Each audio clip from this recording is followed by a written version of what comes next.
이 그림을 다시 한번 여러분들에게 보여드립니다. 이 그림이 좀 특이하게 생겼죠. 무슨 그 카드 게임에 나오는 조커 같기도 하고, 그런데 이 그림을 자세히 살펴보면 세 사람이 나옵니다. 세 사람이 나오는데 한 사람이 두 사람을 업고 있습니다.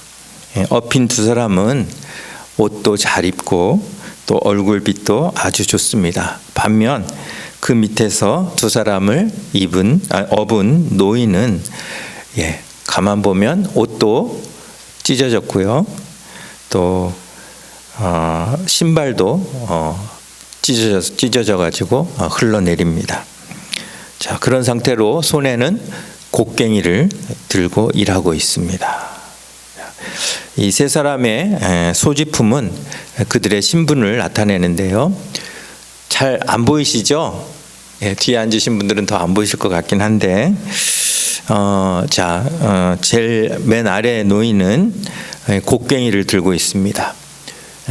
그래서 그의 신분이 농부 내지는 노동자라고 우리가 추측할 수 있습니다. 그리고 위에 업힌 모자를 안 쓴 첫 번째 사람은 그쪽에서 잘 안 보이시겠지만 가슴에 노란 십자가 목걸이를 달고 있습니다. 노란색이니까 아마 금 십자가를 달고 있는 것 같습니다. 그리고 복장은 성직자의 복장입니다.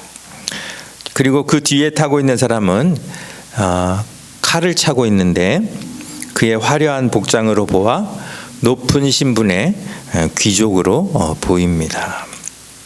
자, 지금 이 장면이 눈앞에 딱 펼쳐지고 있는데 예수님이 딱 나타나셔서 이 사람들에게 말씀하십니다.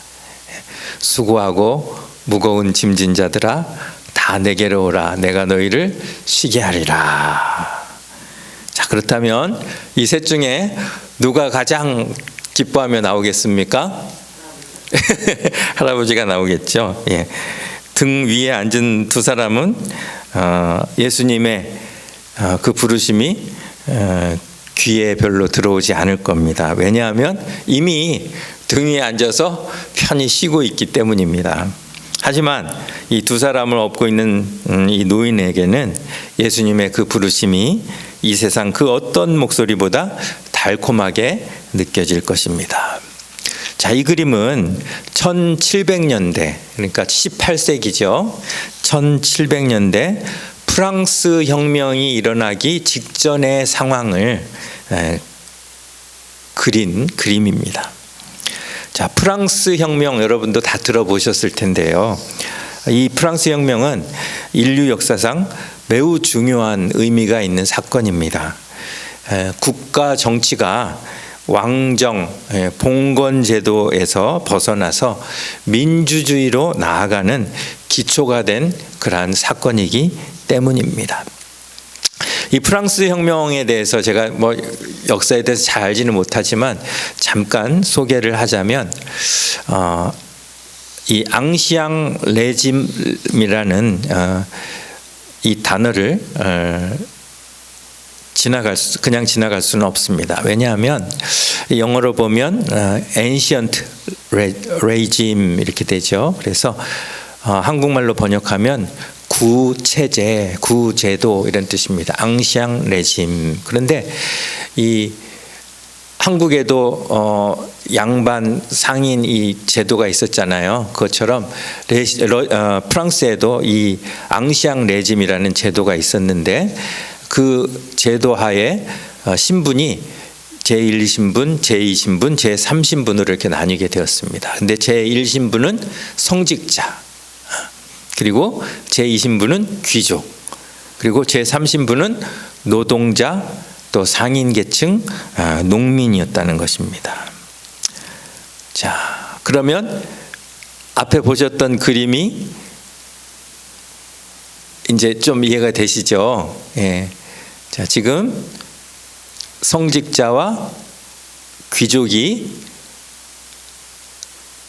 제3신분의 등을 타고 있고 아주 평안하게 있습니다. 그런데 이 3신분의 노동자는 지금 열심히 등에는 사람을 두 사람이나 업고 또 손으로 곡괭이로 일을 하고 있는 그러한 장면이죠. 예, 이 특권층이었던 제1신분, 제2신분은 전체의 3%에 불과했습니다. 하지만 프랑스 전체 토지의 30%나 차지를 했고 더욱이 세금은 내지 않아도 면제가 된 그러한 특권을 갖고 있었습니다. 반면 제3신분은 아무리 열심히 일해도 세금으로 다 나가야 했기 때문에 그들의 삶은 피폐할 수밖에 없었던 것이죠. 그래서 이 프랑스는 이 제3신분이 열심히 일해서 3%에 불과한 제1신분과 제2신분을 먹여 살리는 그런 제도였다는 것입니다. 그래서 이 그림은 이 프랑스 그 혁명 전의 시대의 상황을 아주 정확하게 표현한 그런 그림이라고 할 수 있겠습니다. 제가 좀 역사적인 그런 지식이 별로 없는데 여러분들 그래도 이해가 다 되시죠? 그림을 보시니까 어떤 상황이었는지 이해가 되시죠? 자, 그러면 여러분이 생각하기에 이 앙시앙 레짐이라는 제도는 성경적입니까? 아닙니까? 아니죠. 예, 왜 그렇습니까? 예수님이 다스리시는 나라는 이러한 신분의 벽이 허물어지는 나라이기 때문입니다. 예수님 당시에 특정하게 무슨 앙시앙 레짐이라는 그러한 제도는 아니지만 그때도 부자는 이렇게 가난한 자의 등 위에 엎여서 그냥 평생 아무 안 해도 여전히 부자로 살 수밖에 없었고, 가난한 자는 평생 열심히 일해도 가난할 수밖에 없는 그런 제도 가운데 예수님이 오셨던 것입니다.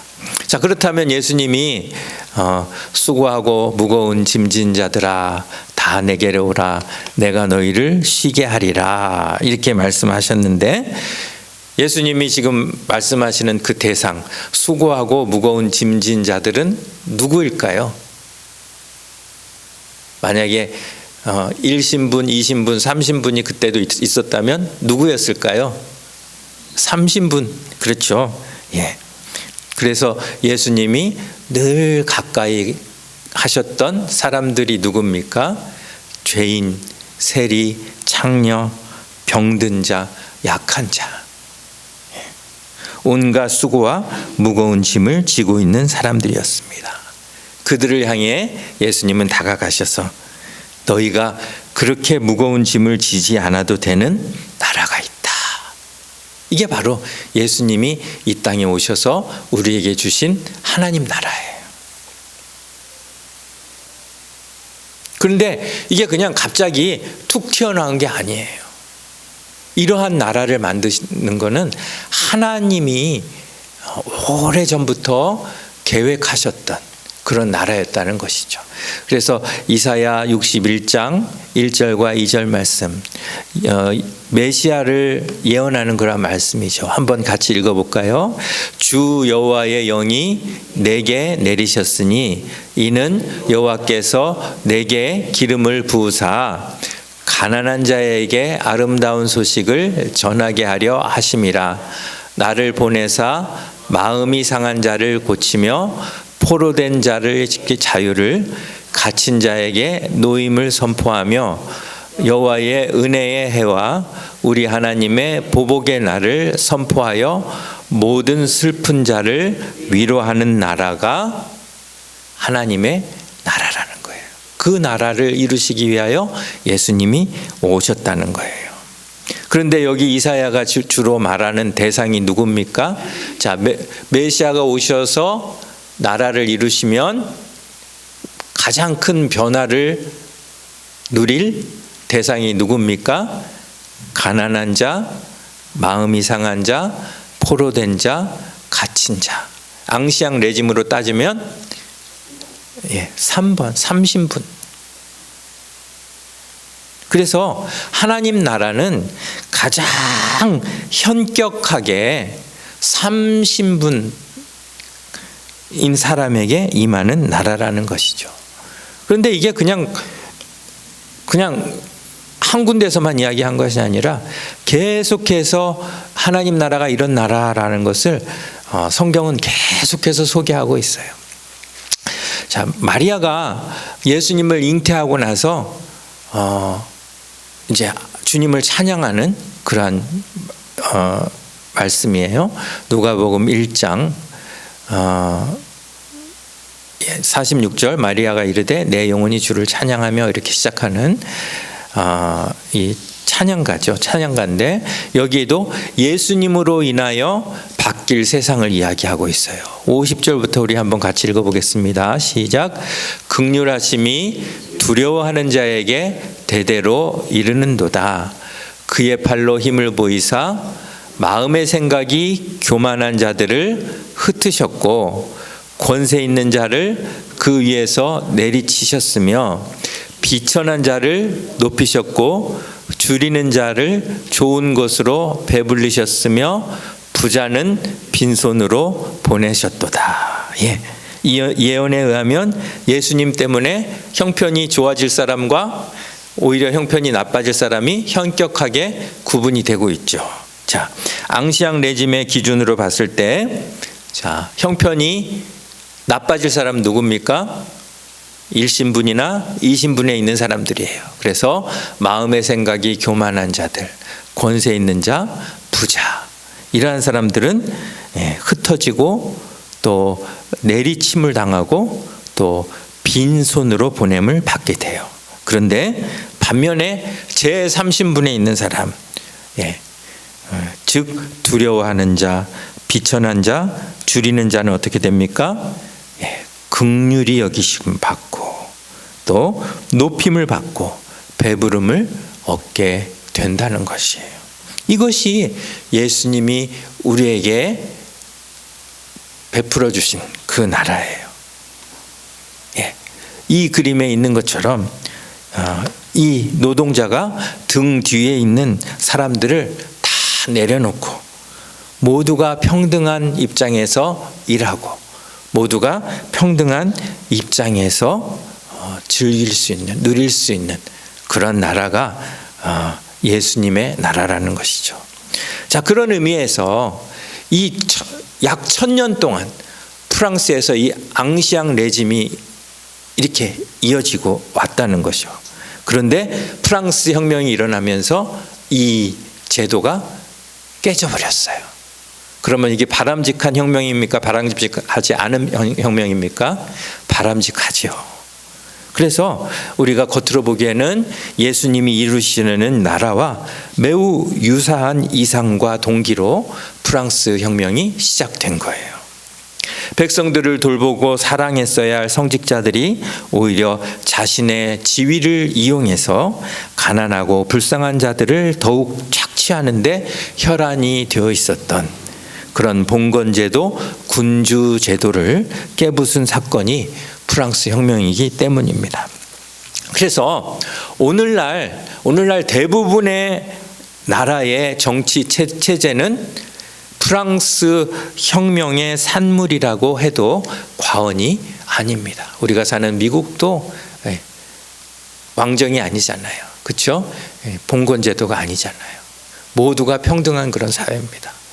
또 대한민국도 그렇고 대부분의 모든 나라가 이 프랑스 혁명의 그러한 결과물을 취하고 있다고 볼 수 있습니다.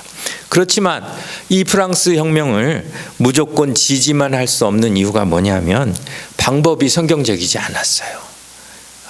그들은 폭력적인 방법으로 혁명을 이루었고, 두 번째는 그들의 이상 역시 어떤 성경적인 예수님의 어떤 정신으로부터 온 것이 아니라 이 계몽주의라는 사상으로부터 왔기 때문에 마치 예수님 당시에 그 혁명당, 그렇죠? 로마의 반기를 들었던 어떤 혁명당과 같은 그러한 방법을 사용했다는 것이죠. 어쨌든 제가 오늘 갑자기 이 프랑스 혁명에 대해서 이야기를 하니까 여러분들이 좀 의아해 하셨을 수도 있어요.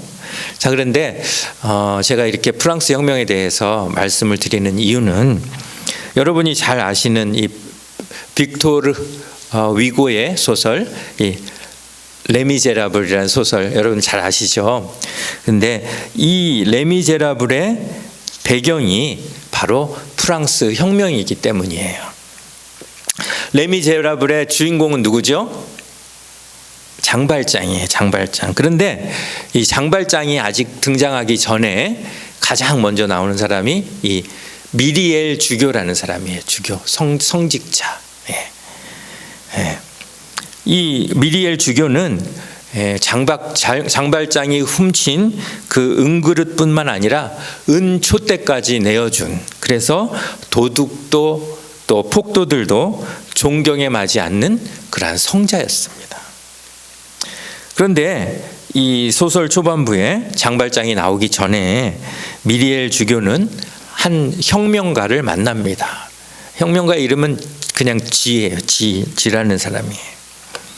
이 지라는 혁명가가 죽을 날이 가까이 오자 주교는 그의 죽음을 위해서 이 종부성사, 그러니까 카톨릭에서는 그 사람이 죽기 전에 위급한 병에 걸렸을 때 이 신부가 가서 종부성사를 합니다. 근데 그것을 하기 위해서 이 혁명가를 찾아갑니다. 자, 그러면 잠깐 다시 한번 아까 뒤로 돌아가서요. 그 앙시앙 레짐의 3신분이 있잖아요. 자, 그러면 이 미리엘 주교와 혁명가 지의 신분은 각각 어땠을까요? 주교는 성직자니까 당연히 최고의 1신분이었고 혁명가는 3신분이었을 거예요. 노동자를 대표하는 그런 3신분이었을 거예요. 예. 자, 그렇기 때문에 서로 정치적인 입장이 다를 수밖에 없어요. 미리엘 주교는 그냥 하나님께 받은 어떤 신분이라고 생각을 하고 이 신분을 지켜야 된다고 생각했어요. 그래서 왕을 지지하는 보수 왕당파였어요. 그래서 프랑스 혁명이 일어난 것을 몹시 못마땅하게 여겼어요. 왜냐하면 황제를 단두대에 세웠기 때문이에요. 반면에 이 혁명가 지는 왕을 단두대에 세운 장본인이에요. 자, 그러니까 서로 전혀 입장이 다른, 프랑스 혁명에 대해서 전혀 입장이 다른 두 사람이 만난 겁니다. 지의 임종이 다가왔을 때 미리엘은 그를 찾아가서 그가 회개해야 할 부분에 대해서 지적을 합니다. 자, 무엇을 회개하라고 했을까요? 네가 왕을 단두대에 세운 것이 결코 잘한 일이 아니다. 그겁니다. 자, 그래서 미리엘이 이렇게 이야기합니다. 노여움이 끼어든 파괴였습니다. 저는 이를 두려워하고 경계합니다. 단두대 앞에서 박수치는 일이 과연 맞다고 생각합니까? 이렇게 도전을 하죠. 그러자 혁명가가 이렇게 대답합니다. 분노할 권리가 있는 사람들의 정당한 분노는 세상을 더 나아지게 만듭니다. 그 분노는 발전을 가져옵니다. 그러자 주교가 다시 반문합니다. 왕과 왕비가 처형되는 그런 끔찍하고 가슴 아픈 일들이 어떻게 공정하고 정직하다는 것입니까? 그러자 혁명가가 이렇게 대답을 하죠. 인간의 존엄성을 빼앗기고 아이들이 굶주림과 질병으로 죽어가는데 그 부모와 아이들을 위해 먼저 울고 먼저 기도했다면 얼마나 좋았겠습니까? 왜 교회의 눈물은, 교회의 기도는 그리 공평치 못합니까? 왜 한쪽으로 기웁니까? 기울어지려면 마땅히 죽어져 가는 아이들, 애통해하는 부모들 편으로 기울어지는 것이 교회여야 하는 것 아닙니까? 죽어가고 있는 그런 불쌍한 사람들이 있는데 교회는 어떤 입장을 취했다는 거예요? 왕을, 봉건제도를, 앙시앙 레짐을 옹호했다는 거예요. 둘 다 공평과 정의를 주장하는데 서로의 입장이 너무나 달라요. 여기까지 들으셨는데 여러분은 이 미리엘 주교와 혁명가 지중에 누구의 입장이 하나님의 뜻에 더 가깝다고 생각을 하십니까? 미리엘 주교는 그야말로 이상적인 종교인 아닙니까? 아주 청빈하고 순수하게 하나님을 섬겼던 사람입니다. 꾸밈없이 사람을 섬겼던 그야말로 경건의 아이콘과 같은 그러한 인물입니다. 소설가 이 빅토르 위고는 왜 이 대화를 소설 서두에 주인공이 아직 등장하지도 않았는데 이 대화를 집어넣었을까요? 사실 이 미리엘 주교와 혁명가의 이 대화는 소설 전체를 이끌어가는 동기가 됩니다.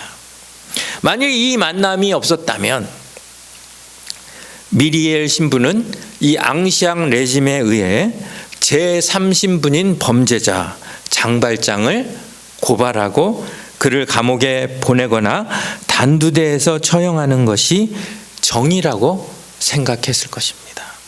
하지만 이 만남을 통해 미리엘 신부는 자신이 이제까지 추구했던 경건이 하나님이 원하시는 경건이 아니었다는 것을 깨닫게 된다는 것.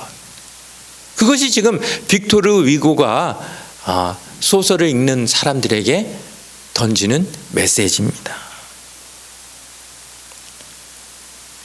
이 혁명과의 만남을 통해서 미리엘 신부는 이후부터는 제1신분, 제2신분을 위한 경건이 아닌 제3신분 가운데서도 가장 낮고 천한 사람을 위한 경건이 하나님이 진정으로 원하시는 경건이라는 것을 깨닫게 되었다는 것이죠. 그래서 은그릇을 훔쳐간 장발장을 용서하고 감싸줄 수 있는 동기가 된 사건이 바로 이 대화라는 것이죠. 자, 이제 이러한 배경을 가지고 오늘 우리가 읽은 말씀을 같이 한번 생각해 보려고 합니다. 오늘 제목이 경건입니다. 경건. 여러분 경건 하면 뭐가 떠오르십니까? 경건.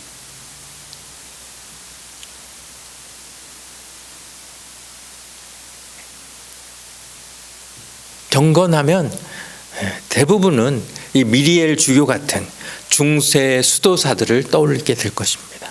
기도 많이 하는 사람, 하루 종일 말씀을 묵상하는 사람, 하루 종일 예배하는 사람, 세상과 동떨어져 사는 사람을 경건하다고 우리는 생각합니다. 그리고 그 경건의 대명사가 바로 이 레미제라블에 나오는 미리엘 신부였던 것입니다. 그런데 그가 혁명가와의 대화를 통해 깨닫게 된 것은 자기가 아무리 수도를 하고 아무리 경건한 삶을 추구해도 그 경건이 하나님의 뜻과 합한 경건이 아니었다는 것을 깨달았다는 것이죠. 경건을 오늘 이 야고보서 1장에서는 religion이라고 번역을 했습니다. religion은 주로 종교 이렇게 우리가 번역을 하지 않습니까? 그런데 또 다른 경건으로 번역된 다른 곳에 보니까 또 이 경건을 가들리니스 이렇게 영어로 써놓은 곳도 있습니다.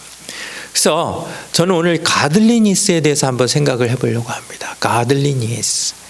자, 무슨 명사나 동사에다가 ly를 붙이는 거는 부사로 만드는 겁니다. 그래서 real은 참인데 정말인데 거기다 ly를 붙이면 정말로 이렇게 되는 거죠. 그래서 godly 한다는 것은 하나님다움, 하나님스러움, godliness 명사를 만든 겁니다. 그래서 경건이라는 것은 하나님다움, 하나님스러움 이렇게 한국말로 다시 번역을 할 수 있는 것입니다. 예. 여러분, 우리가 어떻게 하나님다울 수 있습니까? 우리가 어떻게 하나님스러울 수 있습니까? 이 경건이라는 것은 우리가 하나님의 마음을 가지고 이 세상을 바라보는 것, 그것이 바로 경건입니다. 하나님 대신 우리가 이 세상에 하나님의 뜻을 펼쳐나가는 것, 그것이 바로 가들리니스, 경건이라는 것이에요. 경건은 주교처럼 기도 많이 하고 성경 많이 읽고 예배에 빠지지 않는 것에서 끝나는 것이 아니라 하나님의 마음을 갖는 것을 의미합니다. 그리고 하나님의 뜻은 언제나 제1신분, 제2신분보다는 수고하고 무거운 짐에 억눌린 제3신분을 향하고 있다는 것을 성경은 계속해서 이야기하고 있는 것이에요. 그래서 경건이라는 것은 정말로 하나님의 마음으로 수고하고 무거운 짐진 자에게 예수님을 대신해서 쉼을 줄 수 있는 그런 마음을 갖는 것을 의미한다는 것이죠. 오늘 읽은 야고보서 1장 27절 말씀, 경건의 두 가지 측면을 이야기합니다. 첫 번째는 뭡니까? 자기를 지켜 새 속에 물들지 아니하는 것, 그것이 경건이라는 거예요. 이거는 우리가 다 이해하고 있는 경건의 뜻 아닙니까? 그렇죠? 경건, 세속적이지 않은 것, 자기를 지키는 것, 이게 경건이에요. 그래서 중세에 수도원도 생겨나고 많은 사람들이 경건의 일기, 큐티, 경건의 일기 해서 막 경건을 계속 추구하잖아요. 굉장히 중요합니다. 우리가 경건을 지키지 않으면 사실 하나님의 마음대로 살 수가 없어요. 그런데 또 하나 야고보가 주장하는 게 뭡니까? 어떤 것이 경건이라는 거예요? 고아와 과부를 그 환난 중에 돌보는 것이 경건이라는 것이에요. 왜 그렇습니까? 그것이 하나님의 관심사이기 때문이에요. 하나님의 마음이기 때문이에요. 그래서 구약 율법에서부터 하나님은 계속해서 고아와 과부와 나그네를 돌보라, 계속해서 이야기하고 있어요. 왜냐하면 그것이 하나님의 마음이기 때문이에요. 그런데 순서가 어떻습니까? 우리 생각에 이 두 가지가 경건이라면 먼저 자기를 지켜 새 속에 물들지 않는 것이 첫 번째로 나오고, 그 다음에 두 번째로 고아와 과부를 그 환난 중에 돌보면 그것도 좋겠다. 우리는 이렇게 생각을 하는데 야고보는 그 순서를 바꿉니다. 왜요? 그것이 하나님이 원하시는 경건이기 때문이에요. 하나님의 마음이기 때문이에요.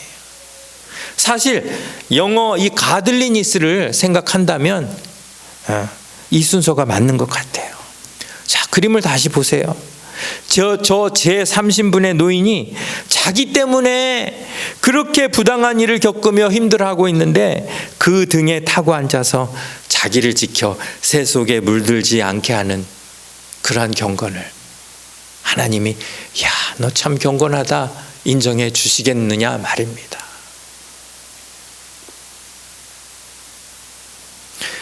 지금 야고보가 이야기하는 고아와 과부는 제3신분의 대명사예요. 지금 저 밑에 깔려있는 저 3신분의 대명사가 고아와 과부예요. 수고하고 무거운 모든 짐진 사람들,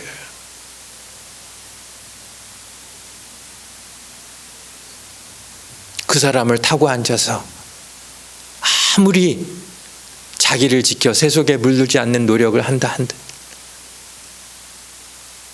그것이 어찌 경건이 되겠느냐. 하나님께서 지난 반세기 동안 한국교회에 큰 은혜를 주셨어요. 많은 부흥을 주셨어요. 그런데 한국교회가 이 둘 중에 실패한 게 있는 것 같아요.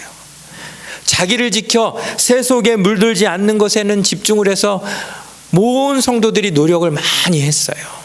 그런데 이 고아와 과부를 환난 중에 돌보는 일에는 물론 이것도 교회에서 많이 했죠. 근데 자기를 지키는 일만큼 하지 못했다는 것이지요. 다시 말하면 하나님의 마음으로 하나님의 뜻으로 세상을 다스리지 못한 것입니다. 선한 사마리아인 그 비유에 나오는 거룩하게 살았던 제사장과 레위인은 누가 봐도 경건한 사람이었습니다. 하지만 그들 마음에는 하나님의 마음이 없었어요. 그들은 자기를 지켜 새 속에 물들지 않는 것은 굉장히 잘했어요. 그런데 고아와 과부를 환난 중에 돌보는 것에는 매우 취약했어요. 그래서 강도 만난 사람을 보고도 그냥 지나쳤던 것입니다. 그 비유를 말씀하신 예수님은 분명히 우리에게 같은 말씀하십니다. 이것은 경건이 아니야.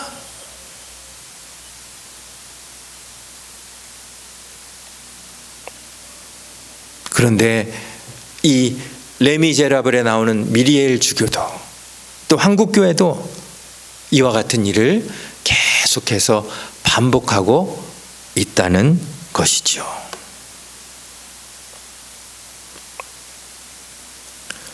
가들리니스, 하나님처럼 되는 것.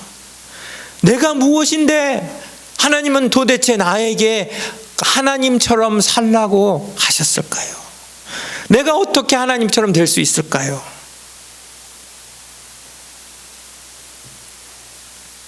아담이 선악과를 따먹었어요. 어떤 마음으로 따먹었어요? 하나님처럼 될까 해서. 하나님처럼 되고 싶어서 선악과를 따먹었어요. 어찌 보면 가들리니스 아닙니까? 자기가 가들리 되기 위해서 선악과를 따먹은 거 아닙니까? 그런데 그는 이 가들리니스를 오해했어요. 하나님의 영광과 능력처럼 되고 싶었을 뿐 정작 하나님의 마음으로 세상을 보고자 하는 그 마음은 없었다는 것이죠. 아담은 단순한 특정인이 아니라 모든 인류의 표상입니다. 아담이 그랬다는 것은 제가 그곳에 있었어도, 여러분이 그곳에 있었어도 그랬을 것이라는 것이죠. 우리는 가들리니스, 하나님처럼 되고 싶어 합니다. 그런데 하나님의 마음으로, 불쌍히 여기는 마음으로, 긍휼히 여기는 마음으로 하나님처럼 되려고 하는 것이 아니라 하나님의 영광과 하나님의 능력에 있어서만 하나님처럼 되려고 하는 그런 우리가 아닌지.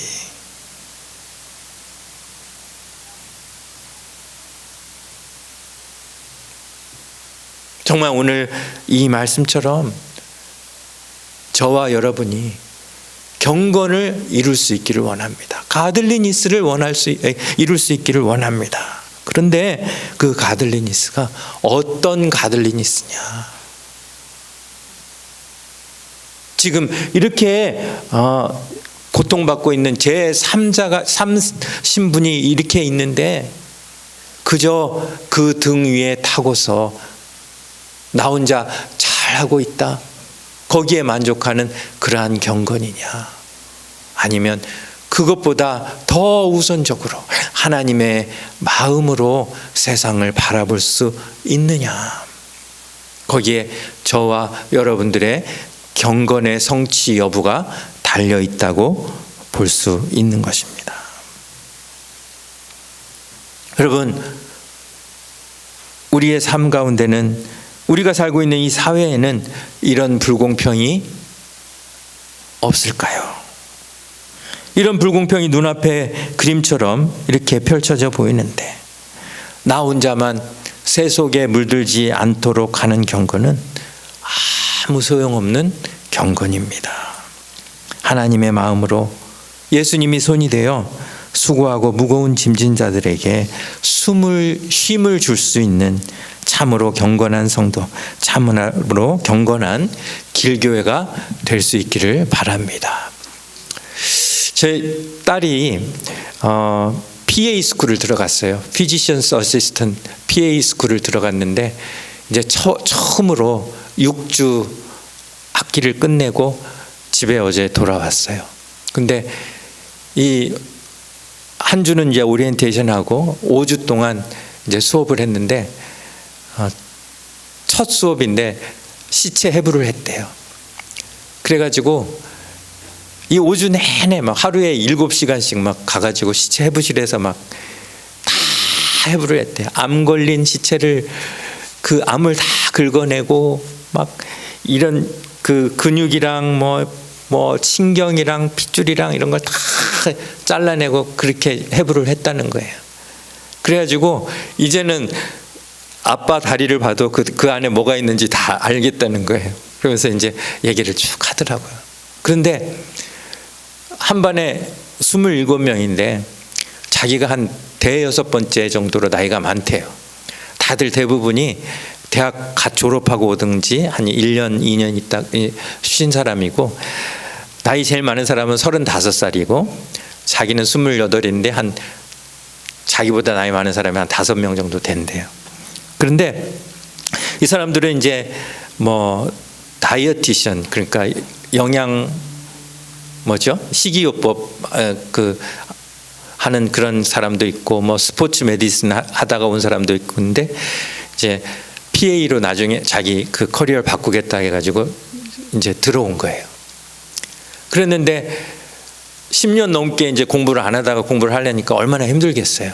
그래서 이제 이 사람들이 헤매는 게 보인다는 거예요. 조이도 뭐 대학 졸업한 지 지금 6년이 넘었으니까 힘든데 겨우 따라가고 있는데, 공부를 잘하는 애들은 막 22살 막 이런 애들은 벌써 1주, 2주치를 먼저 다 강의 더 벌써 들어놓고 노트 정리까지 다 해놓고 그런 애들이 있는데, 자기는 막 수업한 것도 막 따라가기 힘들 정도로 막 따라가고 있다는 거예요. 그런데 지금 한 2명 정도가, 나이 많은 2명 정도가 못 따라와가지고 막 헤맨다는 거예요. 그런데 이 잘하는 애들이 좀 이렇게 도와주면 좋겠는데 신경도 안 쓴다는 거예요. 그래가지고 어쩔 수 없이 이제 걔네들이 조이한테 도움을 요청을 해서, 조이가 자기 할 것도 많은데 이제 그 사람들 도와주고 또 자기 공부는 또 잠 못 자면서 이렇게 했다고 그렇게 얘기를 하더라고요.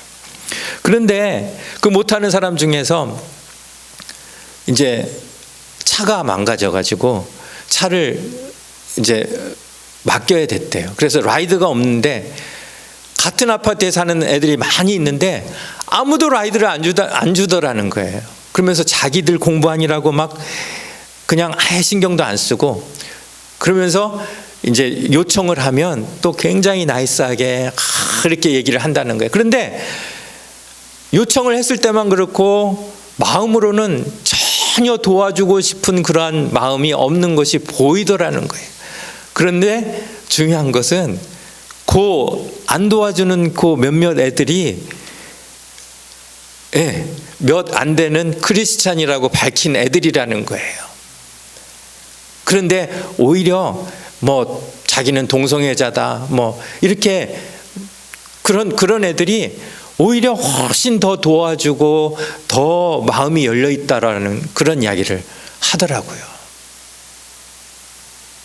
그러면서 그 얘기를 듣는데 제가 참 마음이 아팠습니다.